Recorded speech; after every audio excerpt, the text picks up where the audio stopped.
je suis Fatima Zahra Najjar, j'ai 31 ans, je suis marocaine de Casablanca et je suis également tchadienne et guinéenne de par mes missions de volontariat.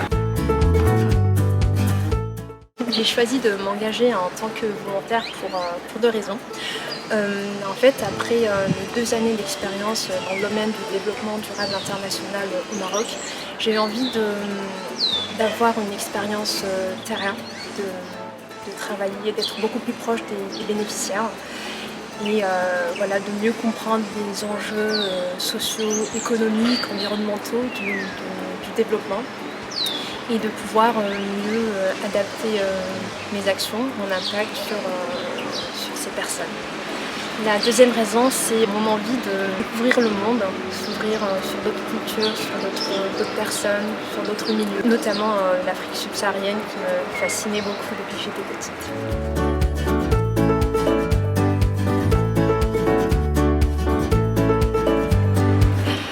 Alors ma première mission en Guinée, j'étais assistante technique pour l'ONG United Purpose pour un projet d'hygiène assainissement.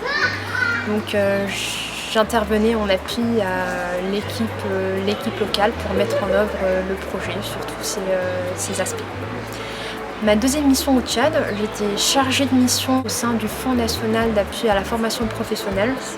Une organisation gouvernementale dans le cadre d'un projet d'insertion socio-professionnelle des jeunes tchadiens, le projet Bab el Amal.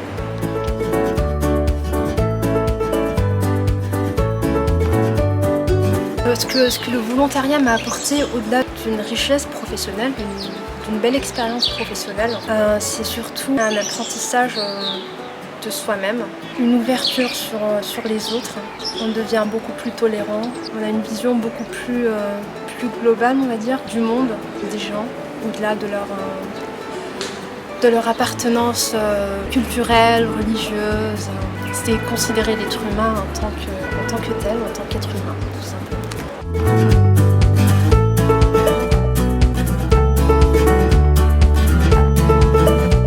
Point fort de mes 2 missions, je les résume en 3 points.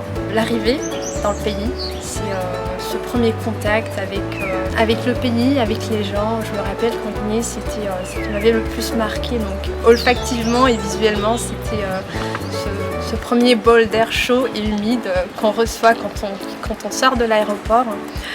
Au Tchad, c'était les Tchadiens élancés avec leur kadamou, une sorte de long turban qui s'enroule autour de la tête, l'odeur de l'encens, voilà, ce choc, on va dire, esthétique, ces découvertes olfactives.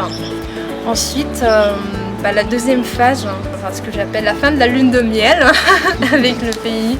Quand on arrête de regarder le pays avec ses yeux de touriste, en recherche d'exotisme, et qu'on se rend compte que voilà, il faut s'intégrer. C'est notre nouvel environnement, c'est notre nouveau pays, où on est dans une sorte de confrontation interne pour comprendre l'autre. Des fois on a le sentiment de ne pas être compris, on essaie de puiser dans ses ressources personnelles pour pouvoir s'adapter, pour comprendre l'autre et pouvoir honorer sa mission aussi, parce qu'on est là aussi pour travailler.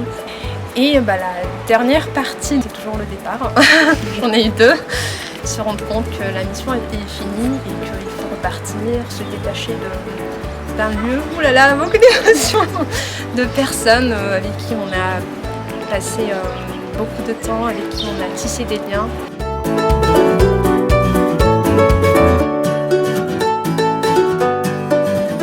Alors, mon message aux décideurs politiques pour développer la mobilité des jeunes Africains, je dirais qu'en ce moment on entend beaucoup parler de coopération sud-sud. Je trouve qu'il est très important de se développer entre pays africains, notamment entre l'Afrique subsaharienne et l'Afrique du Nord. Et en tant que Marocaine, je dirais qu'on a surtout d'abord besoin de mieux se connaître. Et pour moi, le volontariat est un excellent moyen pour pouvoir se connaître, s'engager professionnellement et se développer mutuellement.